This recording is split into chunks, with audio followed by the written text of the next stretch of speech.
So, Mr. Cyberwolf, we have not seen much interest in your latest video. Why is that? Because I haven't gotten to the good shit yet.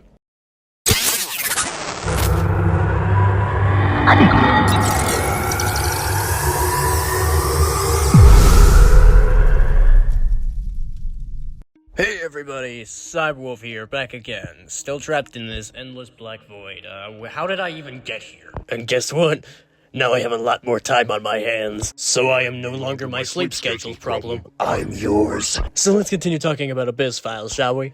Oh, and before we begin, this video is Nah, I'm kidding. Who the hell would want to sponsor me? They'd have to be insane. Now, to understand this video, you're gonna have to watch the prior one. And it may be a bit of a headache, considering I don't have a budget. Hence the endless black void. Adrenaline and caffeine-driven intro out of the way. So, unlike the prior video, I've decided to do a bit of changes.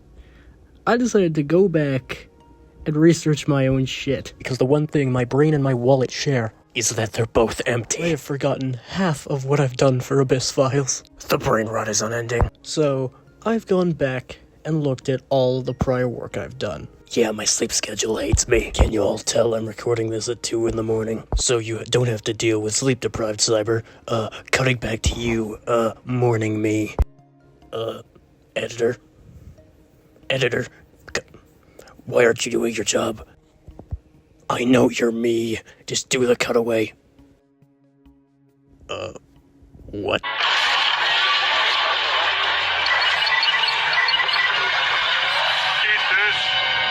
Whoa, hold up. When were we ever going to use that one? Wasn't that like in 2016? Are we seriously that outdated that we keep running? Did I just spend half an hour rambling to myself for no apparent reason? Yes! But that's not why you're doing this. You're viewing this because you want to know about AbyssFiles. Or you have no idea who the hell I am and just clicked on the video aimlessly. If that's the case, hi. Welcome to hell! While a madman rambles at you about an obscure series he made 2 years ago for no apparent reason other than an April Fool's joke. Believe me, I've lost my mind years ago. There is nothing that can stop me anymore. Oh, when I released the Flesh Moths, boy, did I absolutely love what I did with it. Anyone with any fear of insects Felt their fear grow. I mean, who wouldn't? At a moth that feeds off of human flesh that is about the size of a dolphin. Yeah, when I made these, that was when I genuinely started loving this series. Especially because it was honestly a newer idea that I didn't expect to work so well. Because honestly, I decided, hey, I needed a bit more of a threatening monster, so why not tackle that insectophobia? I can't remember what that phobia was. I mean, I asked the Elder God in my basement, but all he says is and then just starts screaming. The guy hasn't paid his rent yet. So the Flesh Moths were introduced to be a sort of secondary threat, mainly to give the fact that these creatures are smarter than they seem. Like, these ones can imitate voices, but they can also cause hallucinations using sound. Yeah, that's the one thing I stole from FNAF. Sound illusion discs, eat your heart out, MatPat. I know you can't resist a good theory. If not you, then Lee will find me. I will make sure that MatPat knows I've researched his methods and know every trick he has. For I am not death, I am the destroyer.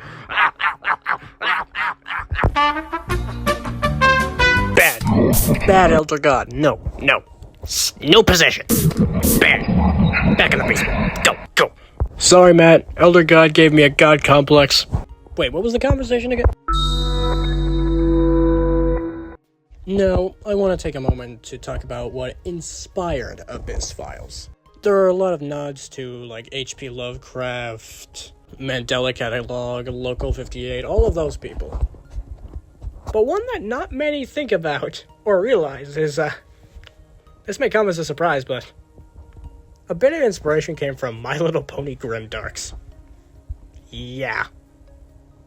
AbyssFiles, a horror story involving body horror and SCP Foundation knockoffs. Was inspired by ponies. Let that sink in, alongside a now ruined childhood. What also inspired me was this content creator known as The Cult Case Files. He inspired the format of which I made my AbyssFiles videos. Mostly the fact of being a PNG with a voiceover. I mean, if you go check out their content, or have viewed their content, you'll see the parallels. But I've also taken inspiration from some novels, such as I Have No Mouth and I Must Scream, specifically for the static. Now, the overarching theme is biblical horror. The horror of some sort of deity being malicious. Like the horror of religion being weaponized as something else. Uses it for its own gain. You note, I am not religious. I do not care why I'm here. I am just here, and I have seen enough. This series is not meant to villainize religion or anything like that. You can believe what you want. I just did it because I'm a sociopathic madman. I will not be accused of heresy again. If you attempt to cast me into the holy flames again, it will not end well. Hey, get used to the cutaway gag. I'm not losing that one, because I already play Tetris with my storage for you guys. Now with that long rant out of the way, might I introduce you all to... Now, the website came much later than most of the videos. And it was mainly because I wanted to make my lore a bit clearer and also hide a few things, as well as set up ciphers and clues for later videos.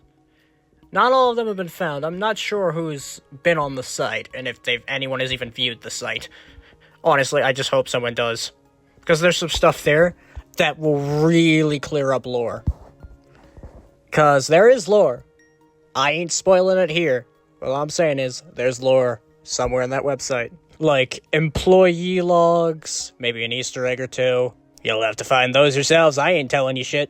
Joke I have with one of my friends is, this is just game theory bait at this point. Also, hi, MatPat, if you ever see this. Huge fan. Or would it be Ash now that it's GT Live? Ah, well. Sup. Yeah, the website is kind of it's a Google site. I don't really know how to make an actual website yet, so Google site has to do for now. I'm bringing it up here in this video because I don't know where else to put it in the timeline of me making this, so... Anyway, moving on. So, the Spire. It was my, really first big event that happened in my universe, because I felt my style was getting repetitive. So I decided to spice it up a bit. So the Spire just appeared out of nowhere. No one knows why, no one knows how. And then it released a massive EMP that knocked out the entire power for the Blackhound site. And possibly something else. But we'll get to that another time. The Spire broke the flow of the story, and it was meant to. It just released the MP and then just disappeared. Alongside another creature of mine, the monoliths. Now, these is clearly inspired by the ones in Vita Carnis. Except mine move and actually do things. They aren't just the ominous presence. And they are intimidating. I haven't really gotten around to explaining what they do, so I'm going to right now. They lumber around the city and tear down buildings and drag chunks of like rock and debris toward the Spire. And there are 7, but only 6 have been mentioned. Wait, no, that's a lie. The 7th has been mentioned. It just hasn't been called a monolith. But you all have to figure that one out yourself. So this has been part 2 of my AbyssFiles Behind the Horror. You can tell this one has a bit higher quality than the last one. I'm still getting my footing here. But I hope you enjoyed. And there will definitely be a part 3 to this, because I am not finished yet. And AbyssFiles is still releasing things. And I hope you all have some beautiful theories. I do read every comment. So, thank you for attending my TED Talk. But in all seriousness, I do hope you all enjoyed this. Sorry if it's a bit long and not very well made. I'm still rusty. Okay, I'm dragging out this outro way too long. Hey, can someone bring me a Mountain Dew? Oh yeah. Endless Black Void. I keep forgetting.